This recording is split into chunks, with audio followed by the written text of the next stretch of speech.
"I know why your son went blind." The millionaire ignored it until he heard a name, and was shocked. The truth was dirty. The drink launched by his own company caused the child's blindness. He traded warnings for profits, and now faced the price of his own ambition. But when he decided to confess everything on national television, the miracle began, and so did justice. If this story interested you, don't forget to subscribe to our channel and tell us which city you're watching from. Continuing, Anthony Vance walked slowly along the South Beach boardwalk in Miami, Florida, with Matthew, his 11-year-old son, holding his hand firmly. The sky was beginning to brighten, mixing shades of orange and blue that the boy could no longer contemplate. 6 months ago, Matthew's world had turned into an inexplicable darkness for the doctors who examined him. "Dad, are the waves strong today?" Matthew asked, lifting his face towards what he imagined to be the ocean. Anthony swallowed hard, feeling that familiar pang in his chest. "Yes, they are, son. They're breaking far from the sand. The water is blue-green today." The description was unnecessary, but Anthony insisted on painting the world with words for his son. It was his way of easing the burden of guilt he carried, though Matthew didn't know it. For the boy, the sudden blindness was just a medical mystery, something science would one day solve. At 42, Anthony Vance was one of the most respected entrepreneurs in the United States. His company, Vita Nourish, had revolutionized the functional beverage market with products that promised health and vitality. The company's flagship product, Pure Essence Juice, had been launched the previous year with an aggressive advertising campaign highlighting its 100% natural composition, free of artificial preservatives. "Here, let's sit down," Anthony said, guiding his son to a wooden bench facing the ocean. It was their daily ritual since Matthew lost his sight, walking along the waterfront at dawn, sitting on that same bench and talking about everything and nothing. "Is the pastry lady there yet?" Matthew asked, referring to Mrs. Nellie, a street vendor who always greeted them. "Not yet. She should be arriving soon." Anthony checked his golden wristwatch, a gift from his partners when the company reached its first billion in revenue. "It's only 6:30. The entrepreneur gazed at the horizon, thinking about how drastically his life had changed. Before Matthew's blindness, he rarely had time for his son. Meetings, trips, negotiations, everything was more important than the boy's soccer games or his school presentations. Matthew's mother, Claudia, had grown tired of that routine and filed for divorce 3 years prior.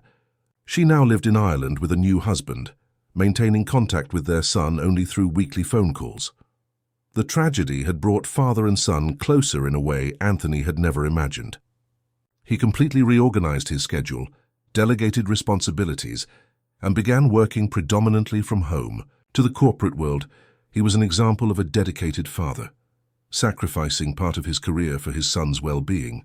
But deep in his conscience there was something darker, a secret that suffocated him every time he looked into Matthew's opaque eyes. "Dad, do you think I'll ever see again?" The question hit Anthony like a punch to the gut. It was always like this, unexpected and devastating. "Of course, son. We're consulting the best specialists. Next week we have that appointment in Los Angeles, remember?" Matthew nodded, resigned. They had already visited doctors in New York, London, and Tokyo. All said the same thing. There was no clear explanation for the sudden vision loss, nor any prognosis for recovery. What they didn't know, what no one besides Anthony and a few Vita Nourish executives knew, were the reports that had been silently filed away. Documents that pointed out risks in the Pure Essence formula, especially related to the absence of preservatives. The technical department had warned about the possibility of microorganism proliferation under certain storage conditions, but sales projections were so promising that the board led by Anthony chose to ignore the warnings. "The probability is minimal," Robert Miller, financial director and personal friend of Anthony, had said during the decisive meeting. "And if something happens, no one will be able to establish a direct link to the product." The beverage was launched. Sales exceeded expectations. Anthony was acclaimed by the specialized press as a market visionary. And then 3 months later, Matthew began complaining of headaches and blurred vision after regularly consuming the pure essence that his father brought home. Within 2 weeks, he could no longer see anything. "Look, Dad, I think someone's coming." Matthew turned his head, alerted by the soft sound of footsteps on the sand. Anthony looked in the direction his son indicated and saw a girl approaching. She appeared to be about 13, wore a simple white cotton dress and was barefoot.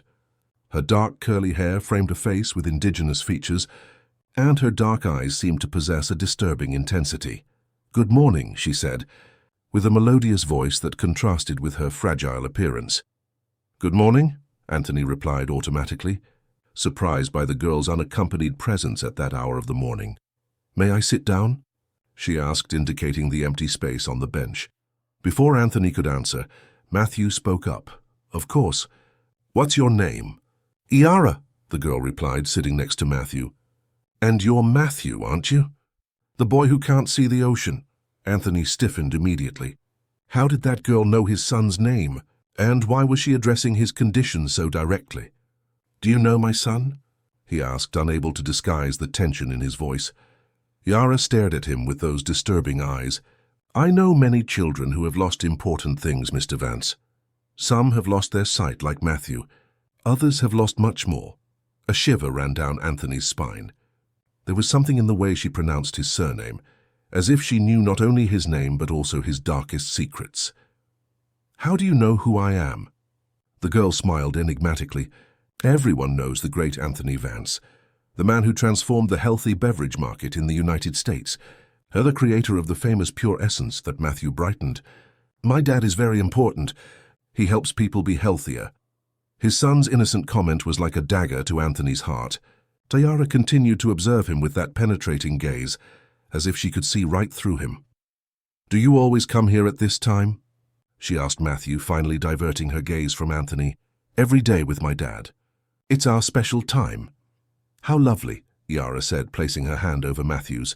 "Tomorrow I'll bring something for you, something that will help you see the world again." Anthony stood up abruptly. "It's time for us to go, Matthew. We have that doctor's appointment, remember?" It was a lie, but he needed to get his son away from that strange girl who seemed to know too much. "But Dad, I want to talk more with Iara." "Another day, son. Let's go." As he gently pulled Matthew by the arm, Anthony cast one last look at Iara. The girl remained seated, with a serene smile on her face. "I know why your son went blind, Mr. Vance," she said in a low but perfectly audible voice. "And I know you know too." Anthony froze. His heart pounded, and for a moment he thought he might faint right there. How was it possible? Who was that girl? A disguised reporter? Someone hired by a competitor to destabilize him? "I don't know what you're talking about," he replied, forcing a tone of indignation. "Tomorrow I'll be here again," Iara continued, as if he hadn't spoken. "If you want to know the full truth, and if you want a chance to restore your son's sight and bring him back. But come prepared to face what you've been avoiding for so long." Matthew, oblivious to the tension between the adults, tugged his father's hand. "We'll come back tomorrow, right?" "I liked Iara." Anthony didn't answer. He led his son along the boardwalk, his mind in a turmoil. That girl couldn't possibly know. It was impossible. The reports had been destroyed. The people involved bought off with promotions or generous severance packages. Even so, as he turned to look one last time, he felt an inexplicable dread upon seeing Iara still sitting on the bench, watching them walk away, with that same enigmatic smile on her lips. "Tomorrow," she mouthed silently, and Anthony was certain that even from a distance, she knew he was watching. For the first time since Matthew lost his sight, Anthony felt something beyond guilt. He felt fear, fear that the castle of lies he had built was about to crumble. Anthony Vance's office occupied the entire top floor of the Vita Nourish building in Beverly Hills, a prestigious area of Greater Los Angeles. Through the glass windows, he contemplated the sunset that painted the sky red and orange, colors his son could no longer see. He had left Matthew at home with Nancy, the housekeeper who had looked after the boy since he was a baby, claiming an emergency meeting. In reality, he needed space to organize his thoughts after the disturbing encounter with Iara at the beach. "Sir, Dr. Robert is here," his secretary announced over the intercom. "Send him in." Robert Miller was more than Vita Nourish's financial director. He was Anthony's confidant and accomplice. The two had started the company together, in a small commercial office in Santa Monica, 15 years ago. Back then, they dreamed of creating products that would truly make a difference in people's lives. At some point along the way, profit had become the priority. "It's not common to see you here at night," Robert commented, closing the door behind him. "I thought your workaholic days were over since, you know." Anthony gestured for his friend to sit down. "Robert, I need you to be honest with me. Did anyone else know about the Pure Essence reports? Anyone besides us? And the technical team?" Robert frowned. "Why are you asking that now? It's been almost 7 months since we resolved that issue. The reports were filed away, the team reallocated." He paused, studying his friend's tense expression. "Did something happen?" Anthony hesitated. How could he explain the encounter with a mysterious girl on the beach without sounding like he was losing his mind? Even so, he needed to vent. "This morning a girl approached Matthew and me during our walk. She knew his name, she knew about his condition, and—" He lowered his voice as if the walls could hear. "She said she knows why Matthew went blind. And she insinuated that I know too." Robert visibly paled. "Who was she? Some journalist? Someone connected to that consumer group that's been making noise on social media?" "I don't know. She said her name is Yara, a teenager, 13 at most, with an indigenous or mixed heritage appearance.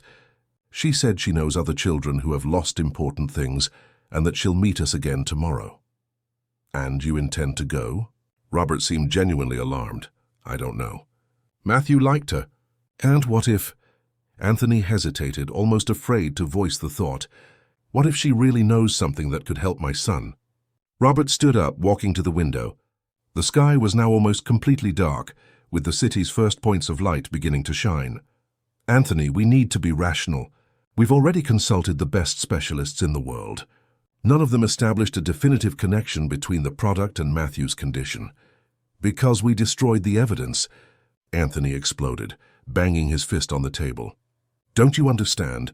My son is blind because of me, because of us." And the words hung in the air, heavy as lead. It was the first time Anthony had admitted aloud what both of them knew deep in their consciences. "You have no way of knowing that," Robert replied after a long silence. "They were just a few isolated cases. The drink was consumed by millions of people. And how many other children might have been affected without us establishing the connection? How many other parents are taking their children from doctor to doctor without knowing that I'm responsible?" Robert sighed deeply. "Look, I know you're suffering, but we're entering dangerous territory here. If any suggestion that Pure Essence might have caused health problems, especially in children, comes out publicly, well, you know what would happen to the company." Anthony looked at his friend with a mixture of disbelief and contempt. "You're still worried about the company? We're talking about my son's life, about the lives of other possibly affected children." "I'm worried about you, you idiot," Robert retorted, raising his voice. "You're the public face of Vita Nourish. Your face is on billboards in TV commercials. If this leaks, you won't just be sued. You'll be publicly destroyed. And Matthew, do you think it would help your son to see you humiliated in the media, to lose everything you've built?" Robert's words hit Anthony like a bucket of cold water. He was right. The truth wouldn't bring Matthew's sight back. On the contrary, it would only make his life more difficult. His son was already suffering enough without also having to carry the stigma of being the son of a dishonest and negligent entrepreneur. "What do you suggest then?" "Don't go meet that girl tomorrow. Send someone from our security team to identify her. We'll find out who she is, where she came from, and what she really wants. If she's attempting some kind of extortion, we'll know how to handle it." Anthony nodded slowly. The proposal made sense. It was the rational path to follow. But something within him resisted. The image of Yara's penetrating eyes remained vivid in his memory. There was something about that girl, an almost supernatural presence that both intrigued and frightened him. "I'll think about it," he finally replied. "Now I need to go home. Matthew gets anxious when I'm gone too long." On the way back, driving his Mercedes along Interstate 405, Anthony couldn't stop thinking about the meeting that had sealed his son's fate. It had been in January of the previous year, in a conference room in the same building where he had just spoken with Robert. The technical team had presented the results of the final Pure Essence tests, highlighting a potential problem. Without preservatives, the beverage could develop harmful microorganisms if stored under certain conditions. We need to review the formula. Caroline Pierce, the technical director, suggested. Adding a natural preservative wouldn't compromise the product's concept and would ensure safety. How long would that take? Anthony asked, checking his watch. The launch was scheduled for the following month, coinciding with the company's initial public offering. At least 3 months for testing and regulatory approval, Caroline replied. Robert immediately interjected, Impossible. We've already invested millions in the advertising campaign. Postponing the launch now would send a terrible signal to investors. We could launch with a shorter shelf life, another executive suggested, and include clear refrigeration instructions. The discussion lasted for 2 hours. In the end, Anthony made the decision. They would keep the original formula, reduce the shelf life to 3 months, and add storage recommendations to the label. Caroline protested, but she was outvoted. If anything happens, it will be your responsibility, she said, gathering her papers. 2 weeks later, she resigned. Anthony offered a generous severance package in exchange for a confidentiality agreement, which she reluctantly accepted. The launch was a resounding success. Riding the wave of natural and healthy products, Pure Essence became a consumer favorite. Vita Nourish's shares soared, making Anthony and Robert millionaires overnight. And then, the first reports began to arrive. Consumers complaining of headaches, nausea, vision problems. The legal department handled each case individually, offering out-of-court settlements in exchange for silence. Anthony never made the connection with his own son until Matthew, after consuming the beverage his father proudly brought home, began to exhibit the same symptoms reported by other consumers. At first, he believed it was just a strange coincidence. He took his son to various doctors, hoping for a diagnosis that would exonerate his product. But as Matthew's vision deteriorated, and specialists remained perplexed by the cause, the terrible suspicion solidified. "We've arrived, sir," the driver announced, interrupting his dark thoughts. Anthony stepped out of the car and gazed at the imposing mansion in Bel Air. He had bought that property after Vita Nourish's successful IPO, imagining it would be the perfect setting to raise his son. Now the luxury around him seemed a cruel mockery in the face of the price Matthew had paid for his success. Upon entering, he found his son on the living room sofa, listening to an audiobook. The boy's face lit up as he noticed his presence. "Dad, I thought you wouldn't be back until later. I sorted things out faster than I expected," Anthony replied, sitting next to his son and embracing him. "What are you listening to?" "First, The Little Prince. Remember when you used to read it to me before bed?" The innocent comment was like a stab to Anthony's heart. Yes, he remembered. He remembered Matthew looking at the illustrations with fascination, pointing to the stars and the sky in the book, a privilege that had now been stolen from him because of his own father's greed. "Dad," Matthew called, interrupting his thoughts. "Tomorrow we're going to meet Yara again, aren't we?" Anthony hesitated. The rational voice within him, reinforced by Robert, told him to stay away from that strange girl. But something deeper, perhaps hope, perhaps guilt, pushed him in the opposite direction. "Do you want to meet her?" "Yes," Matthew replied with enthusiasm. "She has a beautiful voice. And she said she was going to help me see again." Anthony chose his words carefully. "We don't know who this girl is. We shouldn't get our hopes up." "She knows things, Dad. When she held my hand, I felt something different, like she could see inside me." Anthony shivered at the description. It was exactly how he had felt under Yara's penetrating gaze. "All right," he finally decided. "We'll go tomorrow, but we'll only stay for a little while. And you shouldn't believe everything she says, understood?" Matthew enthusiastically agreed and asked to be taken to bed. As he helped him with his nightly routine, Anthony tried to calm the storm in his mind. Part of him feared the confrontation with Yara, feared the truths she might reveal. But another part, a part he had long suppressed under the weight of ambition and success, desperately yearned for redemption. After Matthew fell asleep, Anthony went to his office and, for the first time in months, opened the safe hidden behind a painting. From it he removed a sealed folder with the Vita Nourish emblem, the only copy of the original reports that had not been destroyed. He sat in his leather armchair and began to read, page by page, the documents that condemned not only his product, but his very soul. The morning mist still hung over South Beach when Anthony and Matthew arrived at the bench where they had met Yara the day before. The entrepreneur had slept poorly, tormented by the reports he had reread during the night. Caroline Pierce's words echoed in his mind. Prolonged exposure can cause damage to the nervous system, including the optic nerve. At the time, he had downplayed the warning, convinced by Robert that the cases would be rare and impossible to link directly to the product. "Is she here yet?" Matthew asked, anxious. "No, son, I don't see anyone yet." Anthony checked his watch. 6:15 in the morning. They had arrived earlier than usual, driven by Matthew's curiosity and Anthony's unease. "What if she doesn't come?" "Then we'll just continue our walk as usual," Anthony replied, trying to sound unconcerned. 15 minutes passed in silence, with Matthew occasionally asking if there was any sign of the girl. Anthony began to feel a mixture of relief and disappointment. Perhaps the girl wouldn't show up. Perhaps it was all just a strange, isolated encounter. "You came." The soft voice came from behind them, making Anthony jump. He turned to find Yara standing a few steps away, wearing the same white dress as the day before. Her bare feet had left no prints on the damp sand, as if she had simply materialized there. "Yara!" Matthew exclaimed, recognizing her voice. "You really came." The girl smiled, circling the bench to sit next to the boy. "A promise is a debt, Matthew. And I brought something for you, as I said."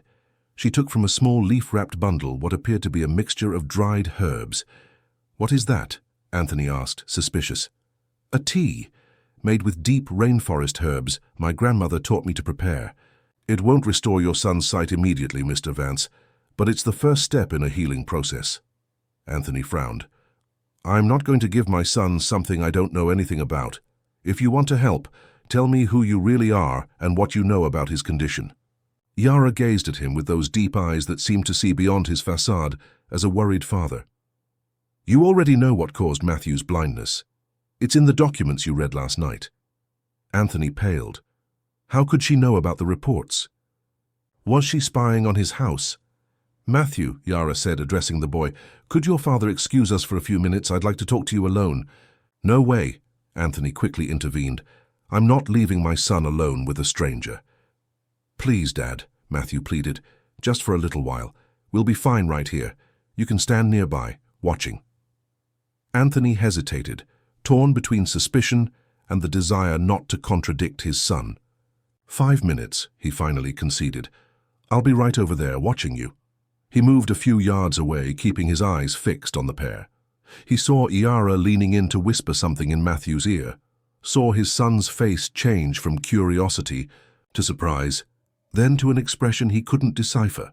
The conversation lasted exactly the agreed-upon 5 minutes, and then Yara gestured for Anthony to return. "What did you talk about?" he asked, as soon as he sat down again. "Secret," Matthew replied with an enigmatic smile that reminded Anthony of Yara's expression.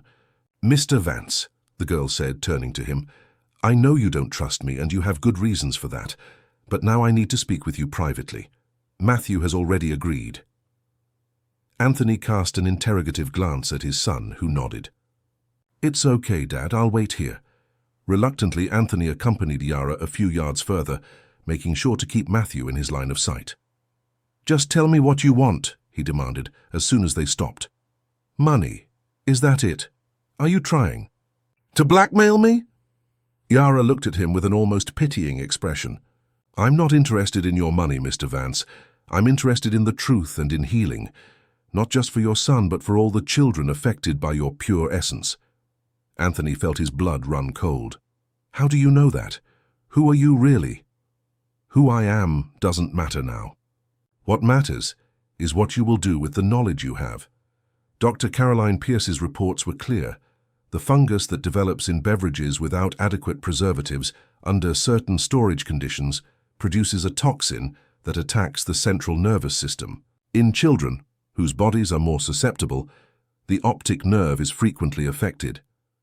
"How do you have access to these documents?" Anthony insisted, increasingly alarmed. "I have my sources, just as I know that your product affected not only Matthew, but at least 17 other children across the United States. Children whose parents don't have the resources you have to consult international specialists. Children who are suffering in the dark, without knowing why." Yara's words were like physical blows. 17 other children. Could it be possible? The legal department had only mentioned a few isolated cases, resolved with confidential settlements. I'm investigating on my own, Yara continued, collecting testimonies connecting the dots that your company so carefully tried to separate, and I can guarantee you the truth will come out with or without your cooperation. Anthony ran a hand through his hair, feeling cornered. What do you want from me? I want you to take responsibility, not just as Matthew's father, but as the man who allowed this to happen. You don't understand the implications of what you're asking.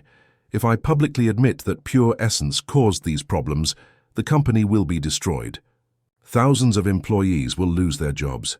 And if you don't admit it, 17 children, possibly more, will remain blind forever, not to mention those who could still be affected if the product remains on the market. Anthony felt a sudden dizziness. Pure Essence had been reformulated after the first reports of problems, with the discreet addition of natural preservatives, but tens of thousands of units of the original formula were still circulating across the country. I need time, he finally said. I need to verify this information, confirm these other cases. You will have 3 days, Yara replied firmly. During that time, prepare the tea I gave Matthew every morning. It won't cure his sight immediately, but it will begin a detoxification process. How can I trust that this tea won't harm him? You allowed your son to consume a beverage you knew was potentially dangerous. Do you really think I'm offering something worse? Yara's gaze was challenging. Besides, Matthew trusts me, perhaps because, unlike his father, I've never lied to him. The blow hit Anthony hard. Without another word, Yara walked away, heading towards Matthew. She bid the boy farewell with an affectionate hug and, before leaving, turned one last time to Anthony. 3 days, Mr. Vance. On Wednesday, I'll be here again. I hope you've made the right decision by then. As they walked back home, Matthew seemed unusually silent. Anthony tried several times to start a conversation, asking about school, about friends he hadn't seen in weeks, about anything that could distract him from the disturbing conversation with Yara. Dad, Matthew finally said as they were nearing home, did Pure Essence hurt other children too? The question caught Anthony completely off guard. Why are you asking that? Yara told me about other children who went blind after drinking your company's beverage. She said you knew it could cause harm, but you let people drink it anyway. Anthony's heart raced. What else had that girl told his son? Matthew, things aren't that simple. There were. There are many variables involved. Is it true or not?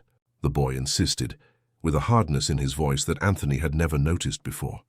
Standing in front of the mansion gate, Anthony faced his son, even knowing Matthew couldn't see his face. The lie was on the tip of his tongue, ready to be uttered, as so many times before. But something inside him broke. It's true, he admitted, his voice choked. There were risks we didn't take seriously enough. I didn't think it could happen to you. Matthew remained silent for long seconds, processing his father's confession. When he spoke, his voice was laden with a painful maturity. So you chose money instead of protecting people. Instead of protecting me. It wasn't a question but a realization, and there was no answer Anthony could give that wouldn't confirm the terrible truth. That afternoon, Anthony locked himself in his home office and began the investigation he should have conducted months earlier. Hacking into Vita Nourish's internal system was surprisingly easy. After all, he himself had set the security protocols. In the customer service database, he found hundreds of complaints related to Pure Essence, many of them mentioning vision problems. Most had been categorized as no proven relation to the product and filed away. Using his network of contacts, he obtained information about ongoing lawsuits against the company. There were over 30, most still in preliminary stages. The legal department, following Robert's instructions, had been offering generous settlements in exchange for confidentiality, effectively silencing the victims. As the night wore on, Anthony compiled a grim list. They weren't 17 cases, as Yara had stated. There were many more. And for the first time, he was seeing faces and names. Julia Foster, 8 years old, New Orleans. Peter Alden, 10 years old, Charleston. Sophia Miller, 7 years old, Portland. Children whose lives had been irrevocably altered by the product he had put on the market, knowing the risks. The next morning he prepared Iara's tea for Matthew. His son, still emotionally distant after the previous day's revelation, accepted the drink in silence. "Shall we go to the beach today?" Anthony asked, trying to re-establish some connection. "I don't want to," Matthew replied dryly. "I'd rather stay home." In the following days, the chasm between them only widened. Matthew refused to go out for their usual morning walks, accepting only Nancy's company. He drank Iara's tea obediently, but made no comment about it. Anthony, meanwhile, delved deeper and deeper into his private investigation, tracking every case, every complaint, every legal settlement related to Pure Essence. On Tuesday night, the eve of the deadline set by Iara, Anthony went to Matthew's room. He found his son sitting on his bed, listening to music on his headphones. "May I come in?" he asked, tapping lightly on the open door. Matthew removed his headphones, nodding almost imperceptibly. "Tomorrow we're going to meet Iara again," Anthony said, sitting on the edge of the bed. "She gave me a deadline to make a decision." "What decision?" "Whether I should tell the truth publicly, about Pure Essence, about what happened to you and the other children." Matthew was silent for a few moments. "And what are you going to do?" The question hung in the air, laden with expectation. Anthony knew that the answer would define not only Vita Nourish's future, but the future of his relationship with his son. And for the first time in many years, the choice seemed obvious to him. "I'm going to tell the truth," he finally replied. "All of it." Something shifted in Matthew's expression. It wasn't exactly forgiveness, but perhaps the beginning of a path in that direction. "Iara said you need to do this not just for me, but for everyone," the boy commented. "She said the truth is the first step towards healing." Anthony nodded, though Matthew couldn't see the gesture. "And you? How do you feel about this?" Matthew reflected for a moment. "I'm still angry that you hid this from me. For lying. But—" he hesitated, searching for the right words. "I'm also glad you decided to do the right thing now." It was more than Anthony deserved, and he knew it. He swallowed the lump in his throat and risked reaching out to touch his son's arm. To his relief, Matthew didn't pull away. "Thank you for not hating me," Anthony whispered. "I could never hate you, Dad. I just wish you had been honest with me from the start." That night, Anthony couldn't sleep. At 3 in the morning, he got up and went to his office. He called Vita Nourish's communications department and ordered them to convene a press conference for the following day at 2 in the afternoon. Then he called Robert. "Have you lost your mind?" His partner yelled from the other end of the line after hearing his plans. "This will destroy the company. It will destroy our lives.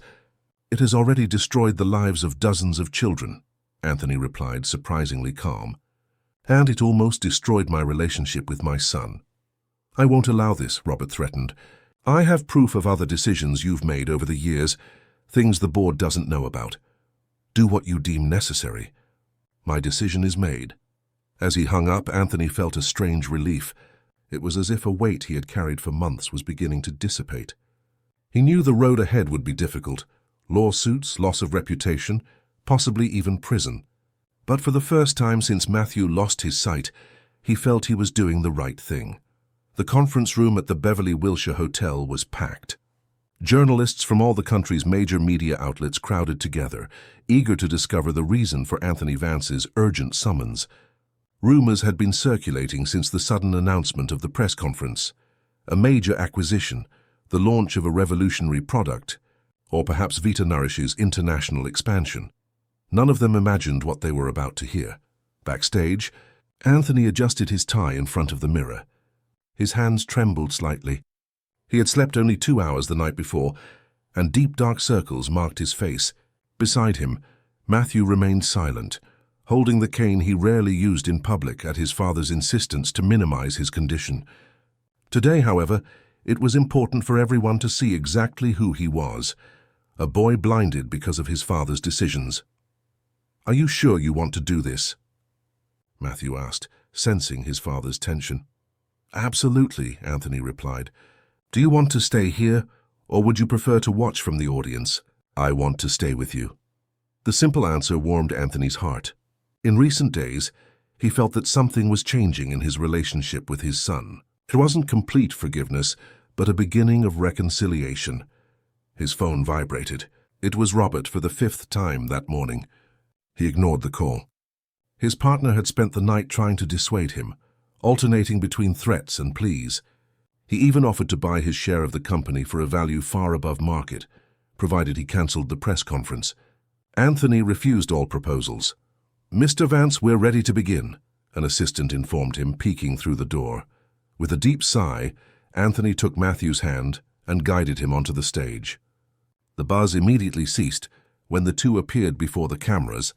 Some journalists exchanged confused glances upon seeing the entrepreneur's son, whose condition was known only to a restricted circle of people. "Good afternoon, everyone," Anthony began, adjusting the microphone. His voice, normally confident in corporate presentations, sounded strangely fragile. "I thank you for your presence this afternoon. I'm not here as CEO of Vita Nourish, but as a father and as a citizen."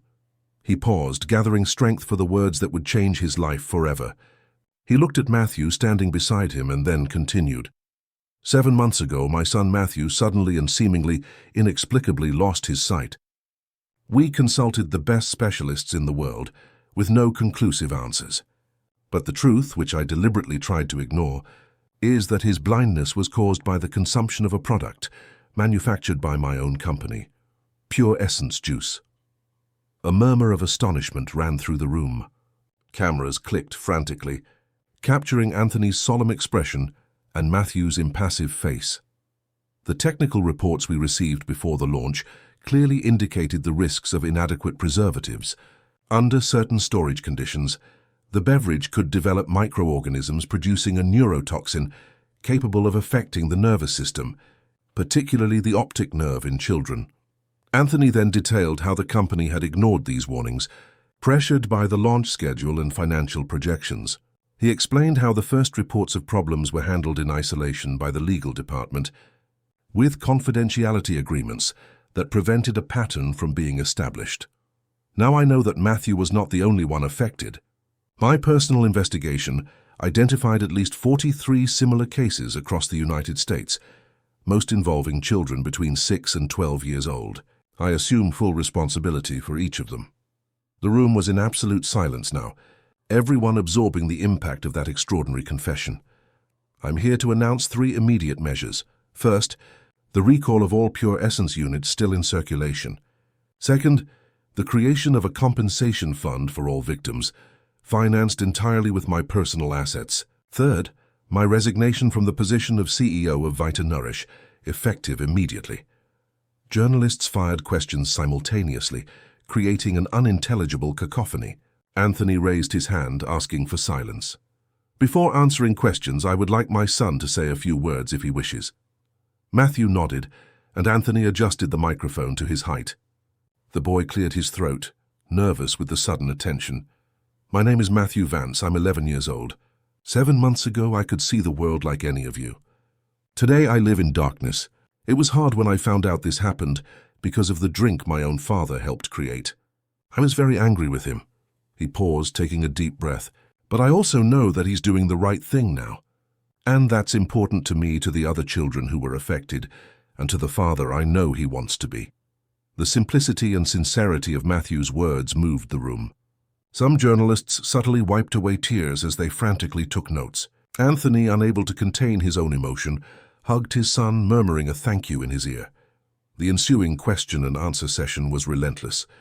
Journalists demanded details about the decision-making process, the ignored warnings, the measures taken to cover up the initial cases. Anthony answered everything with brutal honesty, without trying to minimize his guilt or share it with other executives, although he did mention the resistance of Caroline Pierce, the former technical director, whose warnings had been disregarded. "Are you prepared for the possible legal consequences of this admission?" asked a reporter from National News. "I am," Anthony replied firmly. "If there are criminal proceedings, I will face each of them. I am not seeking immunity or leniency." "And what about the impact on Vita Nourish's shares? Were shareholders consulted about this statement?" "They were not," Anthony admitted. "This was a personal decision, motivated by my conscience, not by corporate strategy. I am fully aware that the company's shares will likely suffer a severe impact." As if to confirm his words, his phone began to vibrate incessantly. Notifications of drops in Vita Nourish's stock value appeared on the screen, along with furious messages from board members. After almost 2 hours of questions, Anthony ended the press conference, physically and emotionally exhausted. As he left the stage with Matthew, he was intercepted by a visibly disturbed corporate legal advisor. "Sir, the board is calling an extraordinary meeting. Dr. Robert is furious. He says you violated charter clauses by making statements without prior approval." "Tell Robert I'll be at headquarters in 2 hours," Anthony replied calmly. "But my decision is made and will not be reversed." In the car on his way home to drop off Matthew before facing the board, Anthony tried to process everything he had just done. In a few hours, his carefully built reputation over decades had been destroyed. The business empire he had erected was about to crumble. And yet he felt a strange inner peace he hadn't experienced in months. "You were very brave today," Matthew said, breaking the silence. "You were too, son. You didn't have to speak, but you chose to. Yara said it would be important for me to be there, that people needed to see that they weren't just numbers, but real lives that were affected." Anthony looked at his son with curiosity. "Have you been talking to her?" "How?" Matthew shrugged. "Sometimes when I'm sleeping, she appears in my dreams." "Sounds strange, I know." Anthony didn't answer. After everything that had happened in recent days, the idea of a mysterious girl visiting his son's dreams didn't seem so absurd. Upon arriving home, they were greeted by Nancy, who was anxiously waiting for them at the door. "Sir, there's a young woman waiting for you in the living room." She said it was important. Anthony frowned, confused. He wasn't expecting visitors, especially not after the bombshell he had just dropped. Upon entering the room, he almost stumbled in surprise. Sitting calmly on the sofa, as if it were a routine visit, was Yara. Not the 13-year-old girl they had met on the beach, but a young woman, perhaps in her early 20s, wearing a similar but more elaborate white dress with indigenous embroidery. "Yara?" Matthew asked, recognizing her voice when she greeted them. "Yes, Matthew, it's me. Only this is my true form." Anthony remained paralyzed, unable to comprehend what was happening. "Who are you really? What do you want from us?" The young woman smiled, the same enigmatic smile Anthony remembered from the girl on the beach. "I am one who knows the power of water well, Mr. Vance. Water that heals, water that nourishes, water that can be poisoned by human greed." She paused, observing the confusion on his face. "Some call me the protector of waters, others the guardian of children. The indigenous peoples of the deep rainforest have other names for me."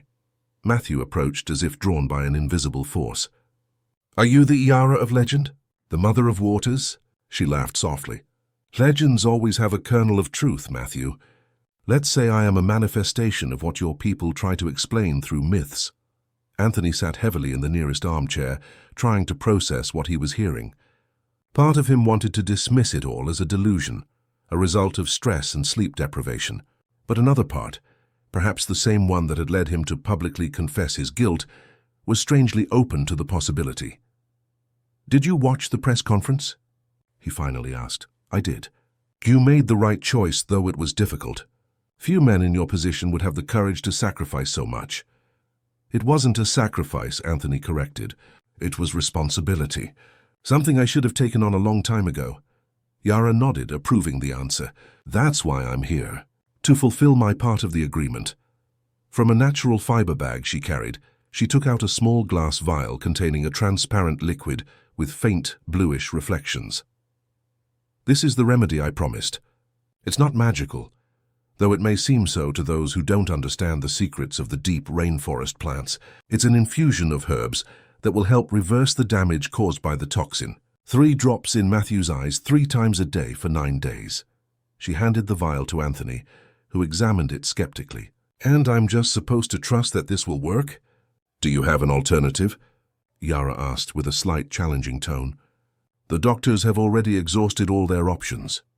"I trust her, Dad," Matthew interjected, touching Anthony's arm. "Ever since I started drinking the tea, I've felt different things. Sometimes when the sun is very bright, I notice a glow.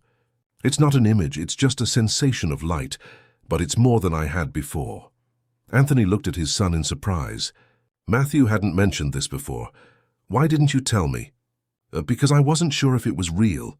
And because, the boy hesitated, because I was still angry with you. Yara watched the interaction between father and son with a comprehending smile. The remedy will work better now, she said. Now that the truth has come to light, that the poison of lies has been purged. And the other children? Anthony asked. Do you have enough remedy for all of them? For that I'll need your help, Yara replied. I have the knowledge to prepare the remedy, but I don't have the means to produce it on a large scale and distribute it to all affected.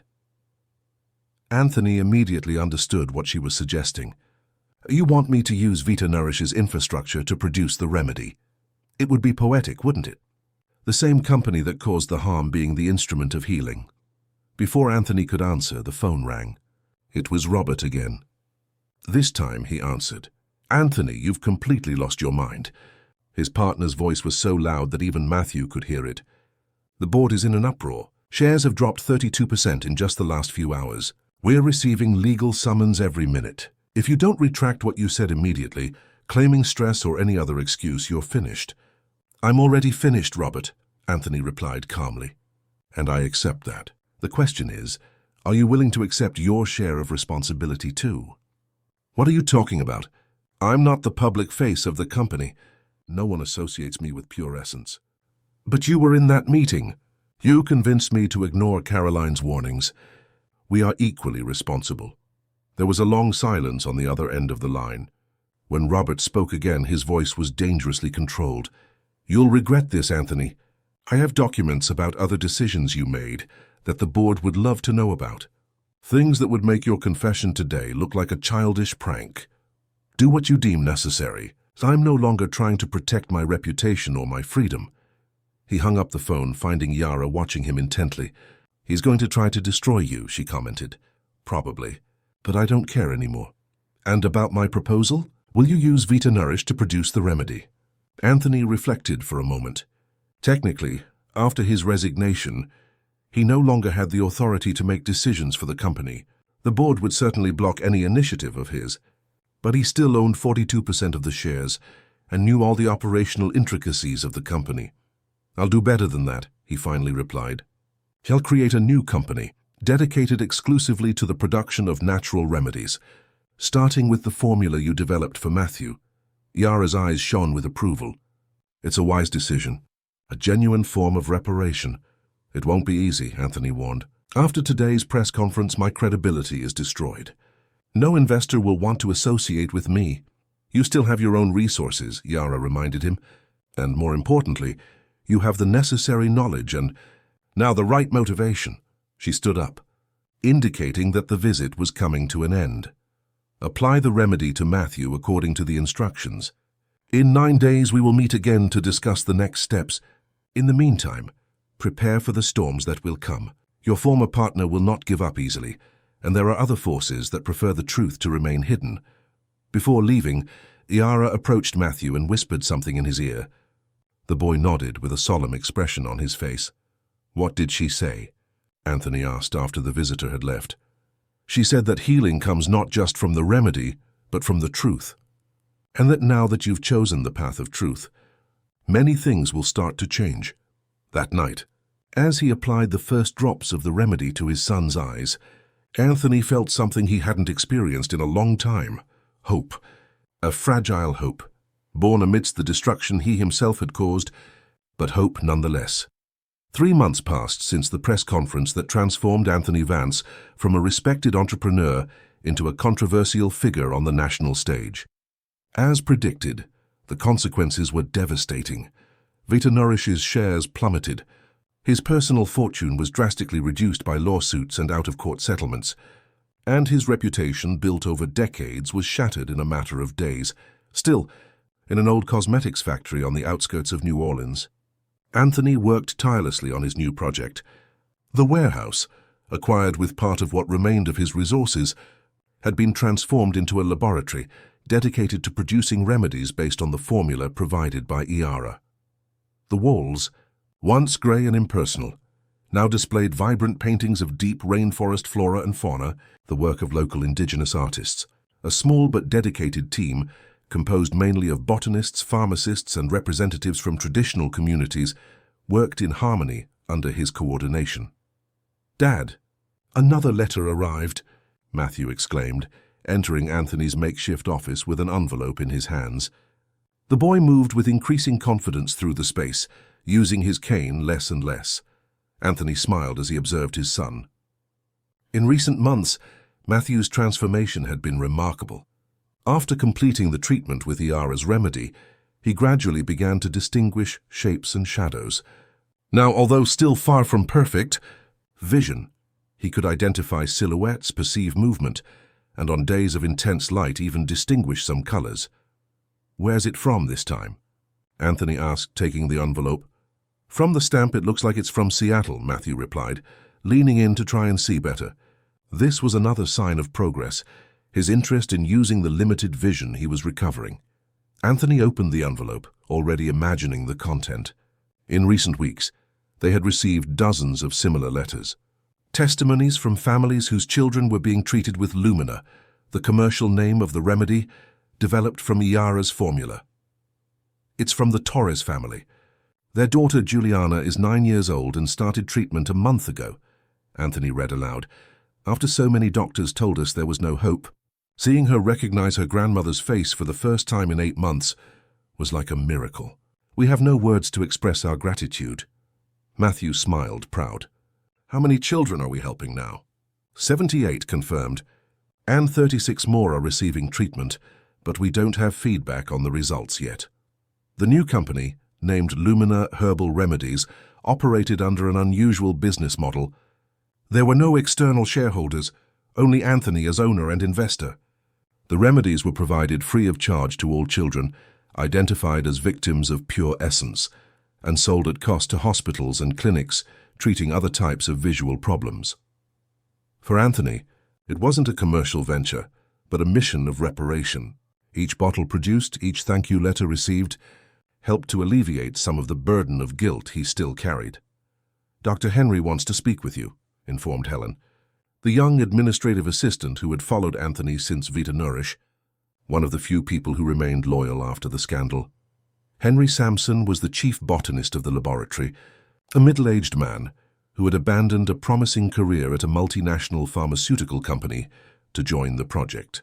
His experience with traditional herbal remedies, combined with rigorous scientific training, had been fundamental in adapting Iara's artisanal formula for larger-scale production. "Anthony, I think we've made a major breakthrough," Henry announced as soon as he entered the office. His eyes shone with enthusiasm behind thick-framed glasses. "We've isolated the main active principle of the formula. It's a compound that had never been scientifically documented before." "That's fantastic," Anthony exclaimed. "What does this mean for production?" "It means we can synthesize part of the compound in the lab, making the process more efficient. We'll still need the natural extracts to complete the formula, but we'll be able to increase production by at least 300%. The news was an important turning point. Until then, production was limited by the availability of the deep rainforest plants used in the remedy, many of them rare and delicate to cultivate. This would allow us to serve many more people, Anthony reflected, including expanding to other countries. Exactly. And there's more. The compound seems to have potential applications for other neurological conditions, not just those related to vision. "Dad," Matthew interrupted, who had remained silent but attentive to the conversation. "Look out the window." "It's her." Anthony turned to the large window overlooking the medicinal garden cultivated behind the factory. There, among the carefully organized plants, walked Iara. Not the girl they had met on the beach, nor the young woman who had visited his home, but a figure that seemed to float more than walk, with long black hair that undulated like water and a dress that reflected the sunlight like silver scales. "Do you see her?" Anthony asked Henry and Helen, who were also looking out the window. "See who?" Henry replied, confused. "I only see the garden." "The woman among the Taja and Murapuama plants," Anthony insisted. Helen and Henry exchanged worried glances. "There's no one there." "Sir?" Helen gently stated. Matthew tugged his father's sleeve. Only we can see her, Dad. She explained it to me once. She only appears to those she chooses. Anthony nodded, understanding. In recent months he had learned to accept that there were aspects of reality that escaped his rational comprehension. The miraculous recovery of Matthew and the other children was sufficient proof of that. Helen, please cancel my appointments for the next hour. Dr. Henry, can we continue this conversation later? I need to check something in the garden. The two left, still exchanging worried glances. As soon as they were alone, Anthony took Matthew's hand, and together they went down to the garden. Yara awaited them by a small artificial water mirror, installed in the center of the garden as a tribute to her connection with the waters. Her appearance was even more ethereal up close, as if her physical form was merely a suggestion, not a concrete reality. "You've created a beautiful place here," she commented, with a voice that seemed to come from everywhere at once. "The plants are happy, as the children are healing." "Thanks to you," Anthony replied. "Without your guidance, none of this would be possible." Yara smiled, a smile that reflected the wisdom of someone who had witnessed centuries of human history. "I merely showed the way. You chose to follow it, even when it was difficult and painful." Matthew, less intimidated by the supernatural presence, approached her with curiosity. "My eyes are much better. I can see almost everything now, even if it's still a bit blurry." "And they will continue to improve," Yara assured him, gently touching the boy's face. "Your body is young and resilient. In a few months, you'll barely remember what it was like to live in darkness." "What about the other children?" Anthony asked. "Some are responding more slowly to the treatment." "Each body has its own healing time," Yara replied, "but all will improve eventually. The important thing is that the remedy continues to reach them." There was something in the way she emphasized that last sentence that alerted Anthony. "Is there a problem with that?" Yara directed her penetrating gaze at him. "Have you been watching the news lately? Or are you too busy with your new project?" Anthony frowned, confused. "I've been following the news about the lawsuits against Vita Nourish, of course." "Why?" "It's not about the lawsuits I'm talking about. It's about the smear campaign against you and your new venture." Matthew interjected. "It's true, Dad, I was going to tell you. I saw a report last night when you were in the lab. They're saying that Lumina is an untested, potentially dangerous remedy." Anthony felt a tightening in his chest. After months dedicated to repairing the harm he had caused, the idea that his work was being attacked was deeply disturbing. "Who's behind this?" "Your old partner, Robert Miller," Yara replied. "He took full control of Vita Nourish after your departure and has been using company resources to undermine your efforts. Lumina represents a threat to him, not only economically, but as a constant reminder of his own unrecognized guilt." "How do you know all this?" Yara's smile became enigmatic. "The waters carry news to distant places, Mr. Vance, and I listen to what they bring." Anthony no longer questioned it. In the months since he had met Yara, he had learned to accept her mysterious ways. "What can we do?" Matthew asked, concerned. "Continue the work," Yara simply replied. "Truth has its own power. Every child who regains their sight is a more powerful testimony than any advertising campaign." She moved to the center of the water mirror, where her feet seemed to merge with the liquid surface. "I came to warn you, but also to share some good news. The work you've started here will flourish beyond what you imagine. What today is a small laboratory in New Orleans, tomorrow will become a global reference center for deep rainforest herbal medicine." "How can you be sure?" Anthony questioned. "Because I saw it in the waters of the future, and because I know the power of genuine redemption."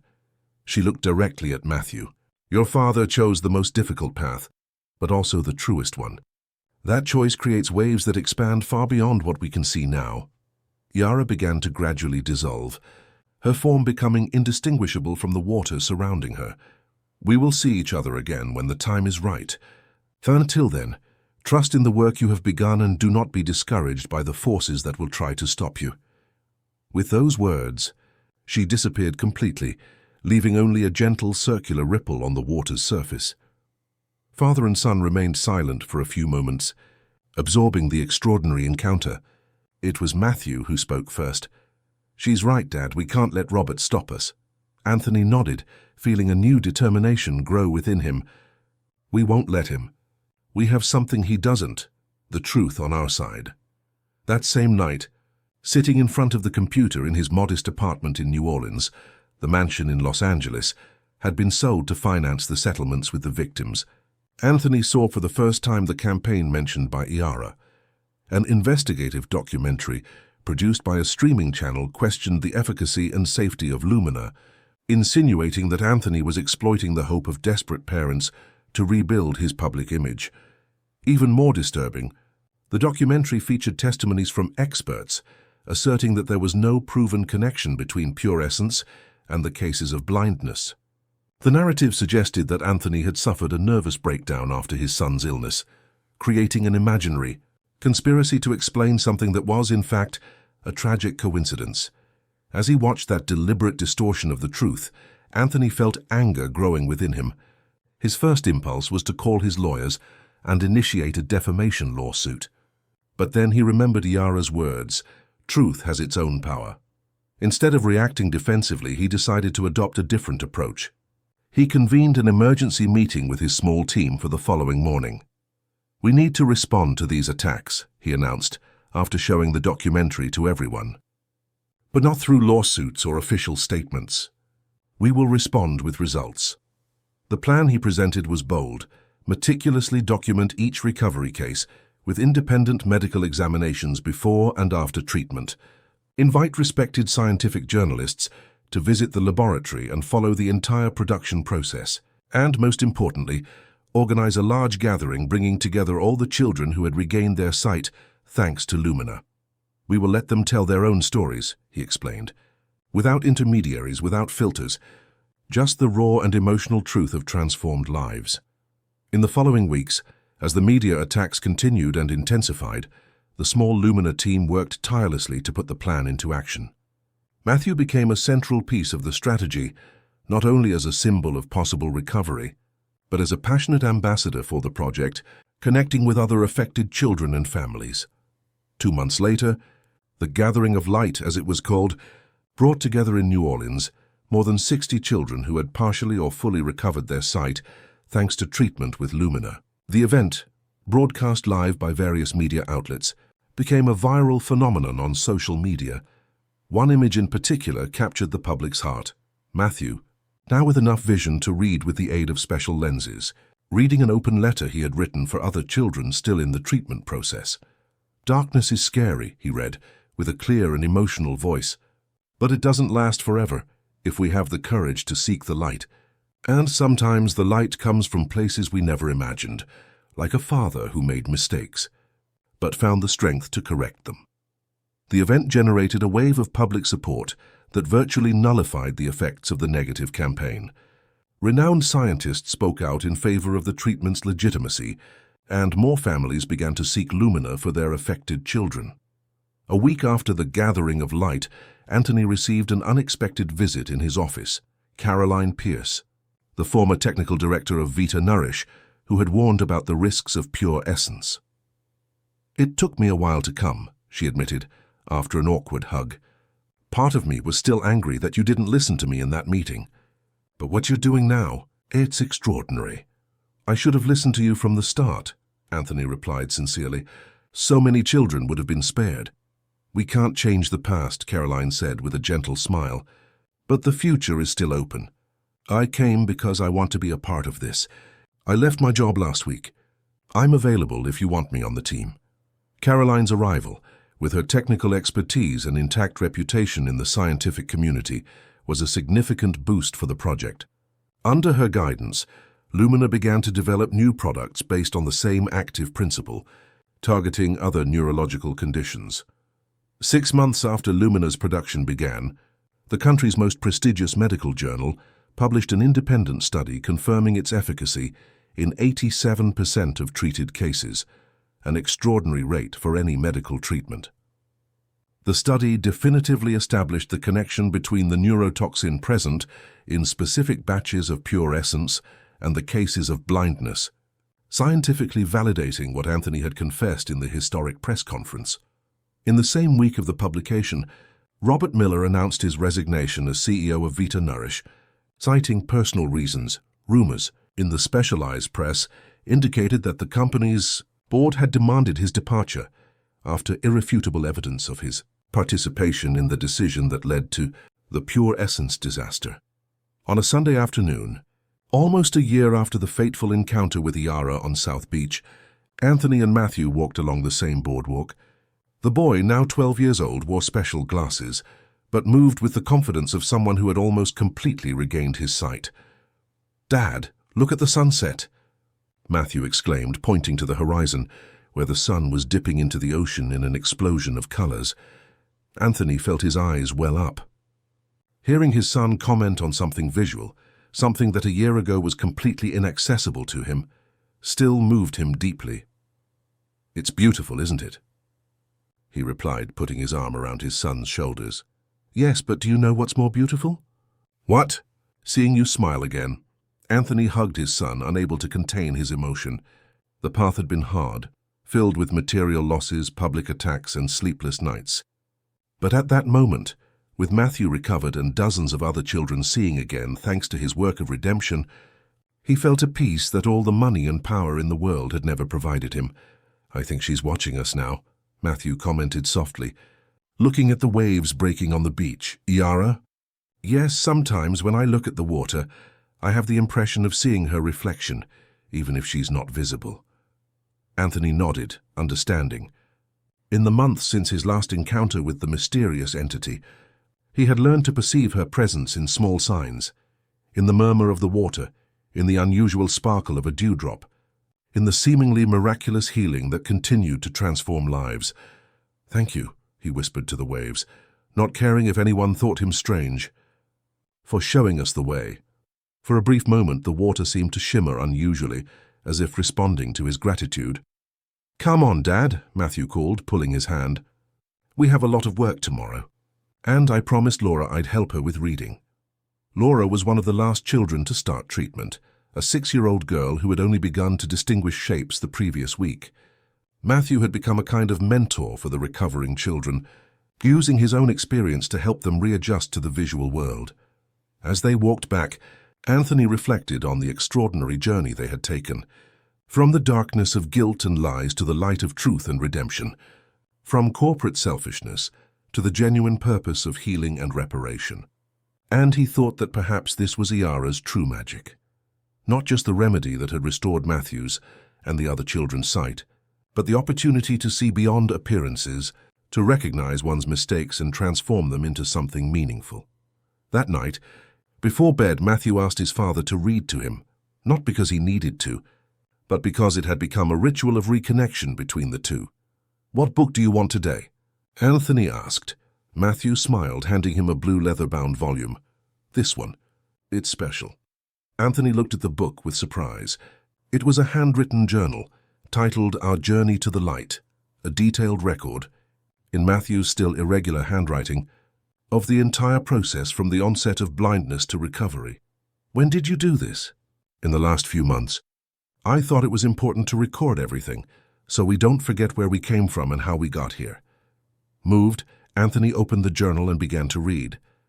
His son's simple yet profound words perfectly captured the essence of their shared journey. Pain, despair, hope, and finally redemption. On the last page, Matthew had written something that Anthony read with a choked voice. "Sometimes, we need to lose something precious to understand what truly matters.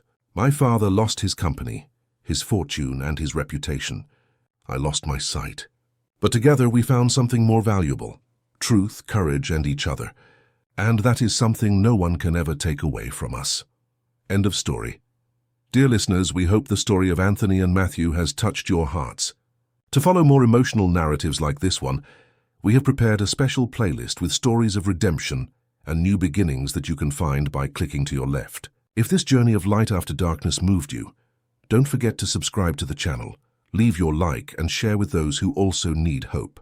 Every day we bring stories that explore the complexity of human relationships and the transformative power of truth. We look forward to reading your comments and knowing how this story resonated in your own life.